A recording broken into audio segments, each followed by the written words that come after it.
Definitely amazing. Christ is my firm foundation. Mm.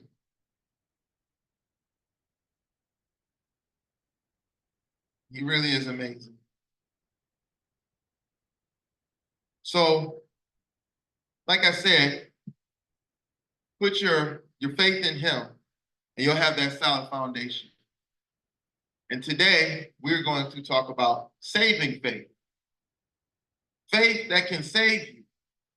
When the rain comes, when the storm comes in life, you have to have that saving faith. You have to. It's essential today. It's essential. Now, the reason why I brought up that verse earlier, Daniel 3:16-18, is because I really love that verse because it's such a faith statement.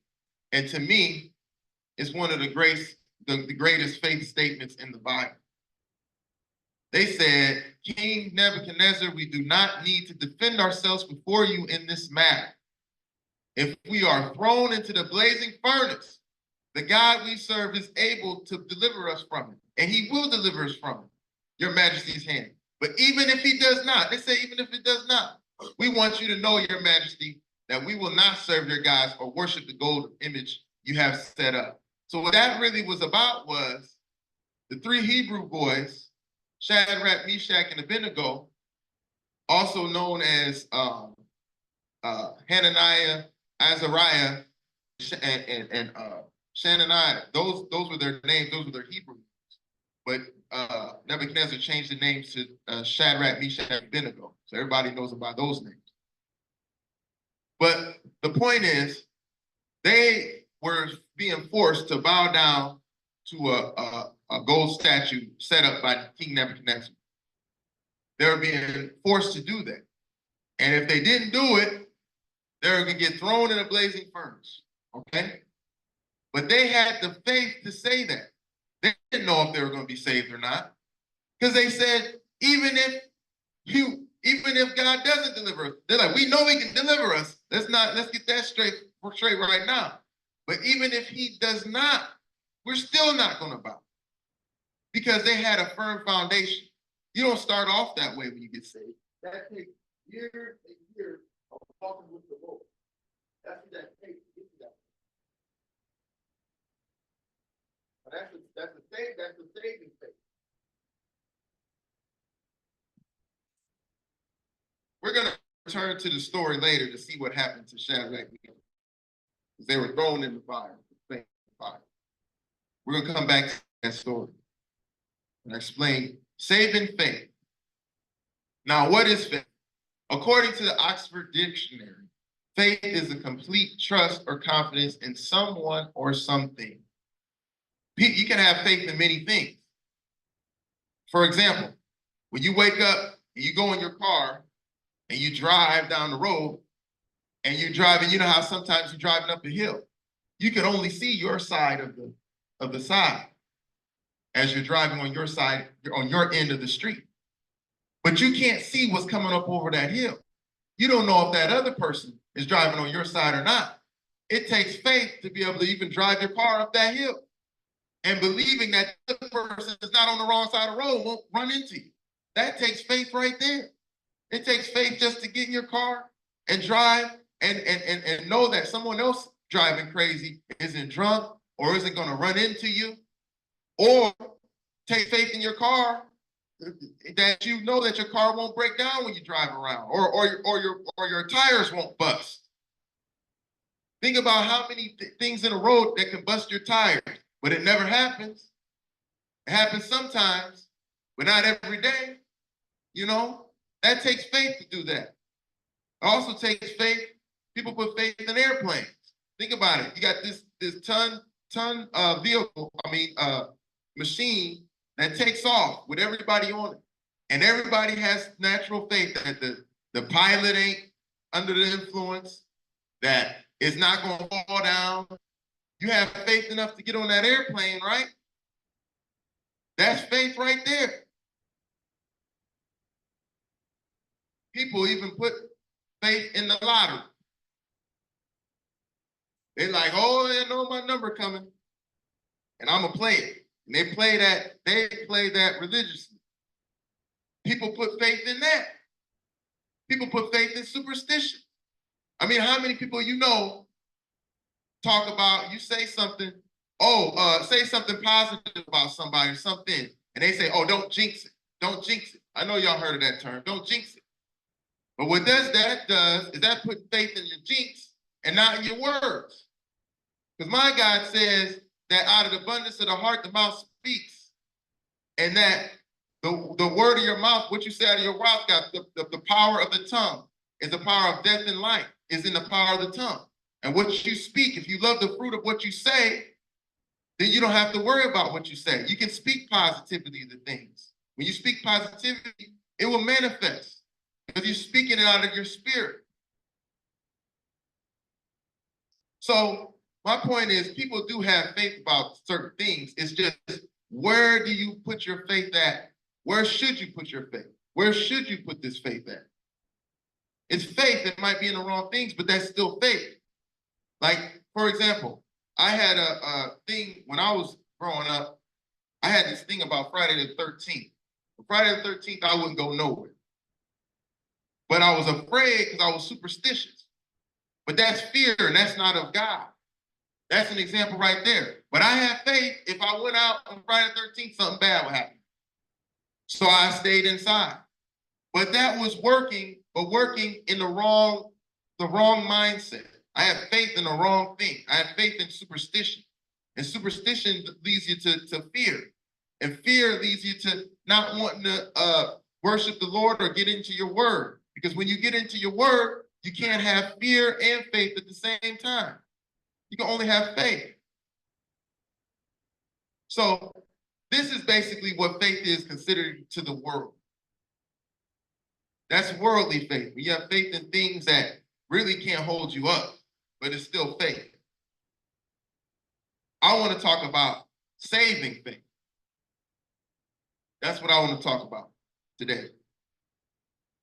Now, the biblical definition, we already went to the Oxford Dictionary, but the biblical definition of faith comes from Hebrews 11:1. It says, now faith is the substance of things hoped for, the evidence of things not seen. Said again, basically, faith, in the Amplified version, it says faith is the assurance or title deed or confirmation of things hoped for or divinely guaranteed, and the evidence of things not seen, or the conviction of their reality. Faith comprehends as fact what cannot be experienced by the physical senses. That's the Amplified version of faith. So basically, the world says seeing is believing. Anybody ever heard that term? Seeing is believing? That's what the world says. That's what everybody grew up with hearing. Seeing is believing. But you know what? The kingdom reality, God's reality is believing is seeing. See, that's how things work in God's kingdom. Because you have to believe it before you see it. That's how God works. Everything's backwards when it comes to God. It's really his way is the best way. And you know, I love how the Bible always confirms itself. When I said believing is seen, that's what the Lord said. When one of Jesus' disciples asked him, why wouldn't he show himself to the world? So they're all at dinner, and one of the disciples asked, Jesus, why won't you show yourself to the world? And that way everybody believed it. And what Jesus said was, in John 14:23, he said, if anyone loves me, he will keep my word. And my Father will love him. That's what he said. And we will come to him and make our home with him. But he said, if anyone, basically what he says is, if anybody loves me, I don't have to show myself to them. If they keep their word, and my father will love them, and then we'll come to him and make our home with them. So basically, if you love the Lord, you have to believe in him first before you love him. But see, That's why it also says in the Bible that the wicked deserve that they need a sign. Because before belief, they're like, I want to see it. I gotta see it. But like Jesus said, if you love him, you keep your word, then they will come to you and make your home with you. What do you mean by make your home? He will put his Holy Spirit inside you. That's when he says, we'll make our home with you. That's what he will do. This is also confirmed in Hebrews as well, in Hebrews 11:6 as well. Because like I said, the Lord wants to see your faith first. In Hebrews 11:6 it says, and it is impossible to please God without faith. Because anyone who wants to come to him must believe that God exists and that he rewards those who sincerely seek him. So it's impossible to please God without faith. So you have to believe, if you want to come to God, you have to believe that he is God. Because let's just be serious here. And listen, if you don't believe that God is him, you're not going to go to him. You're not going to ask him for things because you don't believe in him. So you have to have that faith to believe in him, to actually go to him in prayer alone. I'm talking about private prayer now, because there's a lot of people part of corporate prayer, but they have no private prayer life. And that's very important. It says you have to come to him. You got to believe in him. Believe that he exists. And then you're rewarded for seeking him. Now, faith is so important.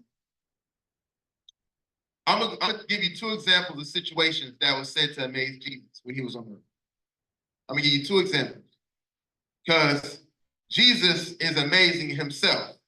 So what it takes to amaze him has to be great, because he's already great himself. So let's go to the first example. This is Mark 6:1-6. It goes, Jesus left there and went to his hometown, accompanied by his disciples.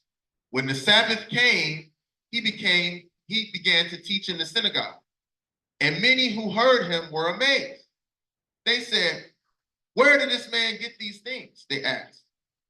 So basically he went to his hometown with his disciples, and Jesus was already very known at the time.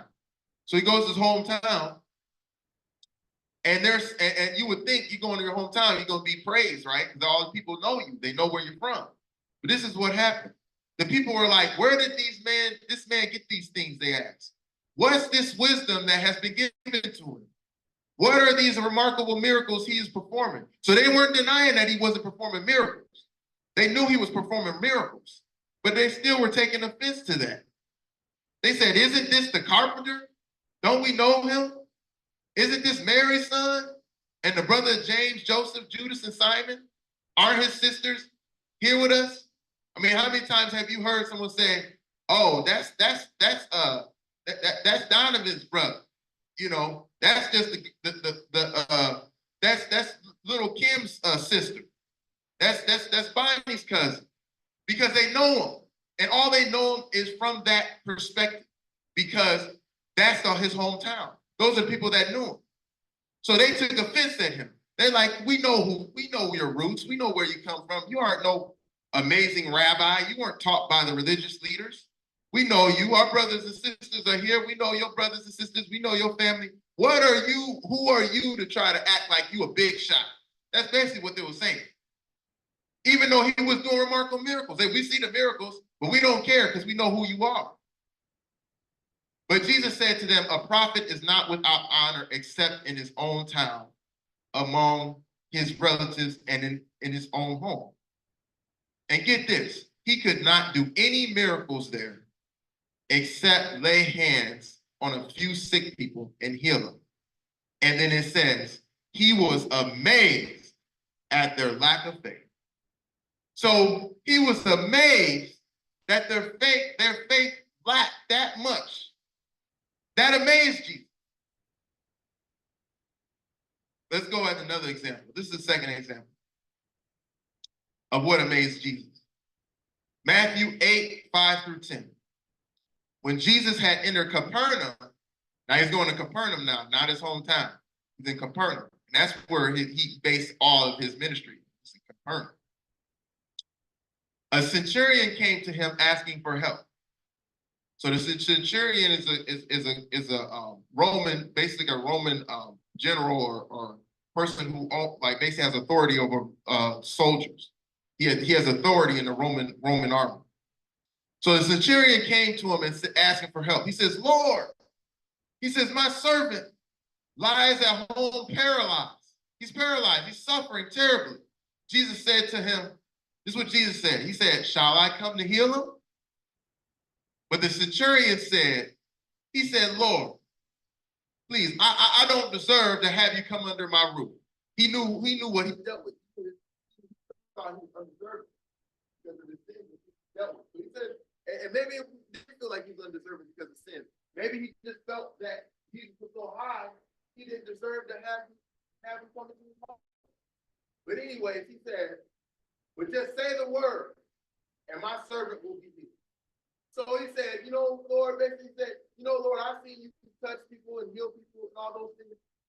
But I know if you just say the word, he'll be healed. You don't have to go. For I myself as a man under authority, the soldiers under me. I tell this one, go, and he goes. And that one, come, and he comes.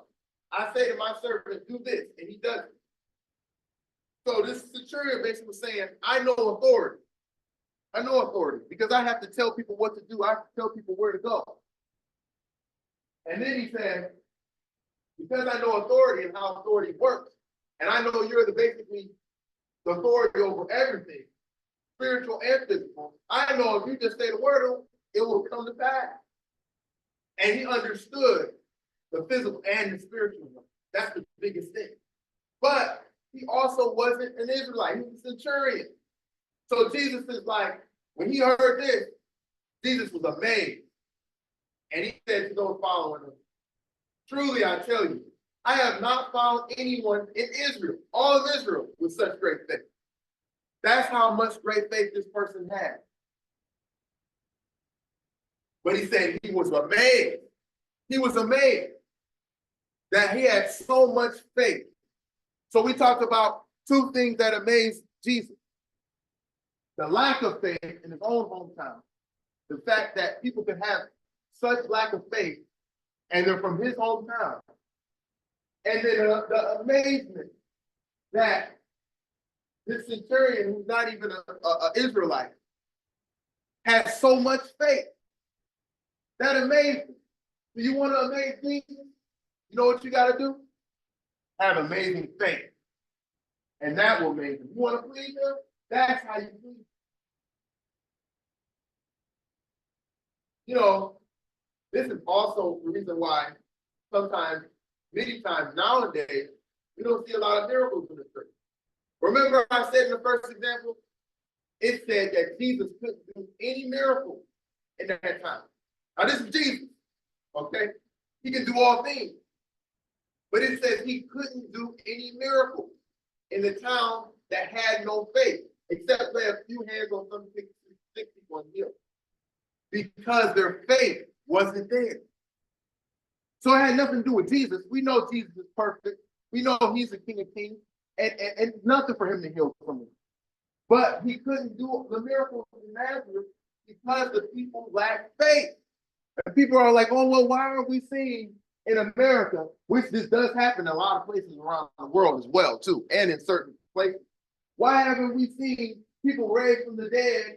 And why haven't we seen, all this blind men see? Why haven't we been seeing that? It has nothing to do with the Lord. The Lord stays the same today, tomorrow, and forever. It has to do with people's faith. People's faith is the thing. Their faith is in it. That's why we're not seeing a lot of miracles and a lot of things. Yeah, miracles happen. I've seen a lot of them in my own life.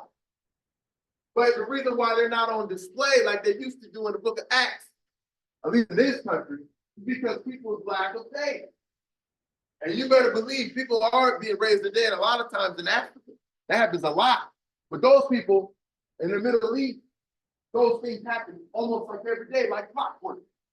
But you know why a lot of those things happen in all those other places?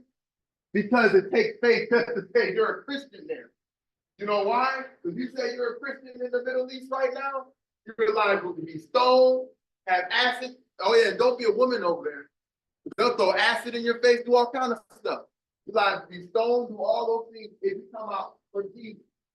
So just having that faith, just saying I'm a Christian over there takes so much faith. So they see, a lot of times they see the Lord move on their behalf more than we see here.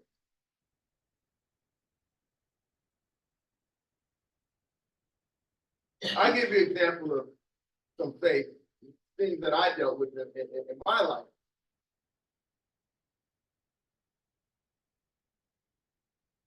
So one time when I was living in Toledo with my kids, we didn't have that much money at the time.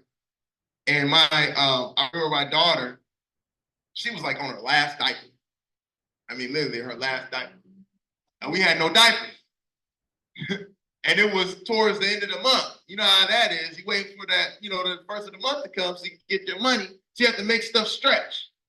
And we were on our last diaper. I mean, and she was just, she was so cute. But I was like, I got to get some diapers, because it started filling up. It was getting tough. And she was shouldering through it too. But I had to get some diapers, but I had no money. I had nothing at the time. I was still trying to make stuff stretch to the end of the month. But you know what? I had like a Kohl's card. That's all I had. It was like a Kohl's card, like a $5 Kohl's card. And I'm like, and at the time I didn't have a car, so I had to walk to Dollar General to get my groceries and stuff. So I'm like, I could just sit here and, and kind of just wait and just, my daughter be out of diapers. I was like, but I can just pray and go to Dollar General. And my mind was, I'm going out this door, Lord, please somehow make this work. I had no way to know that it would work out or not. I had no way. But I just said to myself, Lord, please make this work. So I walked out. I walked out the house, not knowing, I had this Kohl's card. I was like, well, maybe I can sell it or something to somebody on the street, and then they can give me the cash or something, and I'll sell it for half the price or something, so they give me the cash or something, so I can have just a little bit to get maybe 1 or 2 diapers. So that was a 4-pack of diapers I could have got just to make it. So I walk outside, and I'm walking like, Lord, I'm thinking to myself, I don't know how this is gonna work. Then just all of a sudden, I see this guy on his bike, and he's riding towards me. And I'm talking to him, and I'm like, hey. And he's like, you know what? Here's $10. He just gave it to me. That's fake. He just gave it to me. I'm like, whoa. I'm trying to give him the card. I'm like, look, man, I can give you this card, and, you can give me the money, and stuff like that. Just a random guy. He's like, you know what? Here you go. He just gave me the money. Keep the card. And this was on my way. Now, if I would have stayed in and stayed in the house, and on my natural mind, just think, there's no way, I can't make it. I don't have the money, and start getting depressed. Look at my daughter with a soiled diaper. But I walked out on faith. And I'll save you. Faith will save you. Because the Lord answered through that guy. I didn't know that guy was going to be on the street at that time. I didn't know, that the Lord was going to make our paths meet at the same exact moment. The odds of that? They're astronomical. That was the Lord doing that. And the Lord put it on his heart for that guy to give me that money so I could get the diapers for my kid. I don't even think I even told him that I needed diapers for my kid. He was just like, don't worry about it. Keep the card. Here, take the money. That's an amazing story of faith. You have to have faith first, for those things to happen. You have to have faith that the Lord will do something, even if you walk out on nothing. Like the song said, I'm going to build a boat in the desert. Why? Because God told me to do it, even if it don't make sense. Now let's return to our first example of saving faith and see the result of faith of the Hebrew boys. See what happened. Now, if we remember back the story with the Hebrew boys, they had just got thrown into the fire because Nebuchadnezzar was mad that they wouldn't bow to his God. So let's start off with Daniel 3:19, where we left off. So then Nebuchadnezzar was full of fury. So he was angry because they wouldn't bowed down. And the expression on his face changed towards Shadrach, Meshach, and Abednego. He spoke and commanded that they heat the furnace 7 times more than it was usually heated. 7 times heated. So probably like 3 times hotter than it is right now in this room. Y'all with me? Okay, some people listening, they got that. Okay, so anyway, so he heated the furnace 7 times more than it was usually heated. And he commanded certain mighty men of valor, so strong men who were in his army, to bind Shadrach, Meshach, and Abednego. So basically put ropes on them and cast them into the burning fiery flames. Get this. The men were bound in their coats. Shadrach, Meshach, and Abednego were bound. Their trousers, their turbans, and all their other garments were cast in the midst of the burning fiery furnace. So the soldiers picked them up and threw them in the furnace. And get this. Therefore, it says, therefore, because the king's command was so urgent and the furnace was so hot, the flame of the fire killed the men who took up Shadrach, Meshach, and Abednego. It killed the soldiers that threw them in there. That's how hot the furnace was. And these 3 men, Shadrach, Meshach, and Abednego, they fell down, bound, roped together into the burning fiery furnace. So now they're in the furnace. So it's looking like they're out of luck, or however you want to say, how to bless them, because they fell in the furnace. But let's see what happens in 24, 25. Then King Nebuchadnezzar was astonished. He's looking in there and he's like, wait a second. I see the men die.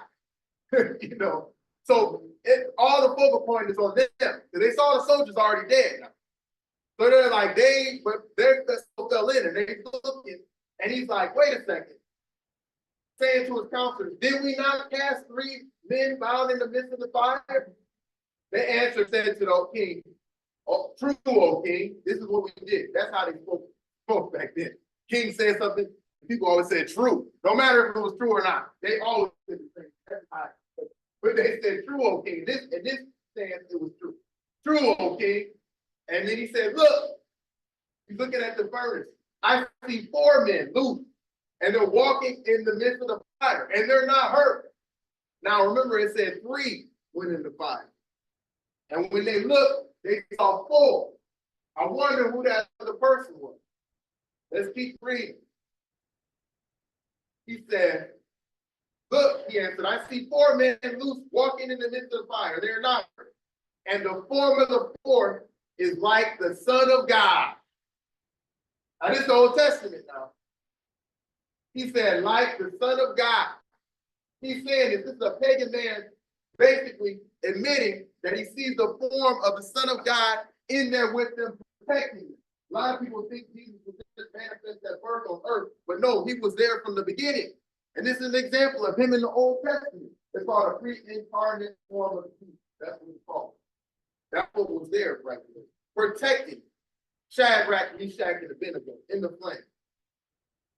Then Nebuchadnezzar went near the mouth of the burning fiery furnace and spoke, saying, Shadrach, Meshach, and Abednego, servants of the Most High God, come out. Now that's important because he said the Most High God. Now remember, Nebuchadnezzar was a pagan. He believed in all kind of gods. So now he's like, their God is the Most High God. Their God is, now I'm not saying he didn't believe in other gods still, but he's saying their God is the Most High. He's the greatest one out of all of them. This is what he was thinking, his mindset.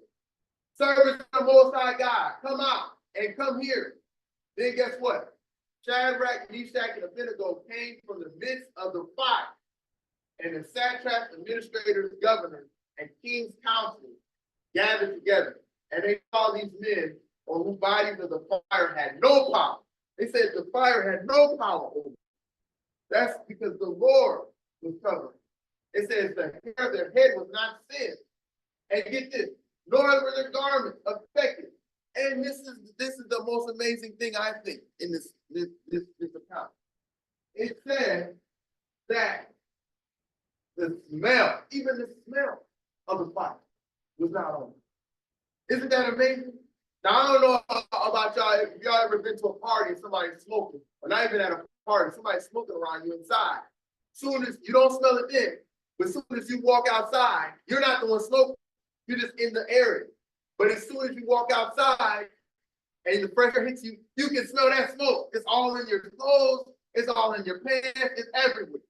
And this is just being around cigarettes. They were near a burning, fiery furnace. Everybody smells like smoke. Even the people that weren't even thrown in the furnace were smelling like smoke. But for some reason, the people, Shadrach, Meshach, and Abednego, who fell in the flame, came out of it, didn't smell like smoke. That is amazing. How good God is, but that was they exhibited. Why was it such a miracle?